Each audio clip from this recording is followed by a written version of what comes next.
right, well, here's another first. We're kicking off the fall season, which actually starts, well, it's already started, but tomorrow, October 1st, if you can believe it, it's finally starting to feel like fall just a little bit around here. And you know what? What better way to bring it in with some yummy fall recipes? And we have this wonderful chef here joining us this morning. We love Eddie Castillo with AZ Food Crafters.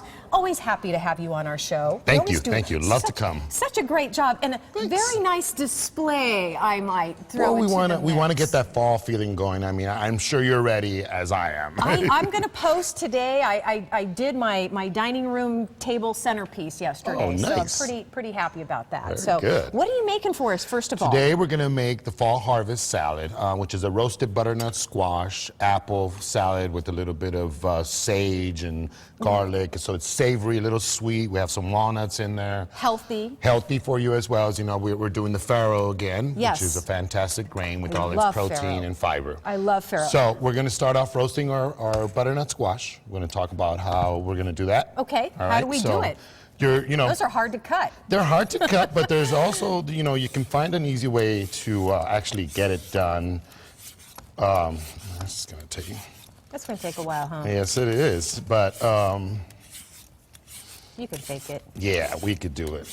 This won't take too long. So you got to peel off the. So you peel off all the skin. Okay. And get all that off. Let me show you how that's done. For you. Awesome. I'll be your Sue. Thank you. You always are. I count on it.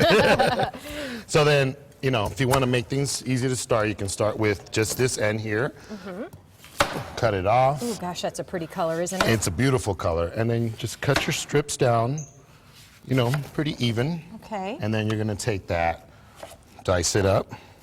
Is there any way to tell, because they all pretty much look the same to me in the grocery store, is there any way to tell if they're ready? I guess they're not. They're there if they're ready, right? They're there if they're ready, and actually they last for quite a while. So they continue to stay nice and fresh, and until you get that peel up and you get it cut up. So you're going to do this. Okay. You're going to cut that up, and then from there you're going to go ahead and start making your salad. Okay. your butternut squash. And so what you're going to do with the butternut squash, you're going to take that, you're going to do a little bit of oil, some salt, some pepper, garlic, and fresh sage. Okay, so we get that, we mix that up, we get that in the oven. Okay, and it's going to come out looking like this. And it comes out looking just like that. Yummy. There. Okay. So then you have your farro. You take your farro and you have a little bit of, all the recipe is online. So this is infused olive oil with garlic and sage. Ooh. So then you take about a quarter cup of that into your farro. You go ahead and you mix that up, get that seasoned, and set that aside so it kind of rests. And then so you have your butternut squash sitting there. Then you take your apple. Ooh. And you're going to cut the apple into about the same size dice as you did with the butternut squash. Okay? And so you cut that up, and you take your apple and you set that in your bowl, and you're going to take a little bit of the infused oil? Or no, this is going to be your apple cider vinegar. Oh. So drop a little bit of apple cider vinegar in there. Yep. Okay. About that. That works good. Apple cider. Because it's also going to flavor the farro once you get that mixed in. So then you chop up your apple. You're going to let that sit in there for a little bit and kind of meld with the vinegar and get all that mixed up. Exactly. So then you're ready to start building your salad. Okay. So to the butternut squash, we're going to add some chopped celery as well. Okay. All right. We're going to do some walnuts if you want to get all those these on here. In Yep. there? Get those in there. Maybe do a little bit of that parsley. A little bit of parsley. Yep. And then we take your farro that's been soaked in the olive oil that's infused with the sage and the garlic. And you're going to go ahead and start tossing that together. Got the parsley in there. So beautiful. And then this is sage right there, so we can put that in there. Too. Okay. All of it? All of it. Okay. We want a lot of flavor. Yeah.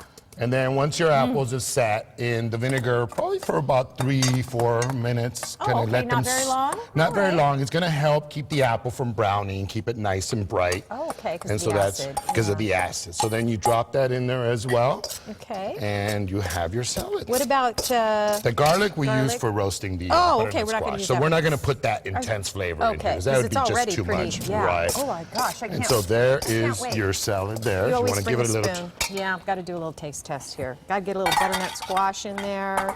Some of that Look at that. apple. Right there. Look at that right there. A little butternut squash, apple, farro, walnut. Walnuts, and then the parsley. I like to put the whole parsley leaf in there. So Flavor's perfect. Isn't that good? Absolutely perfect. And the longer it melds and sits, the better it gets. Well, we have an hour. We're going to let it sit and melt, and then we'll partake more. Everybody's in the pool. It's going to be a nice party here. I love that. I'm over here waiting on my my to-go plate. I'm going to hook you up, sister. That sounds There you go. awesome.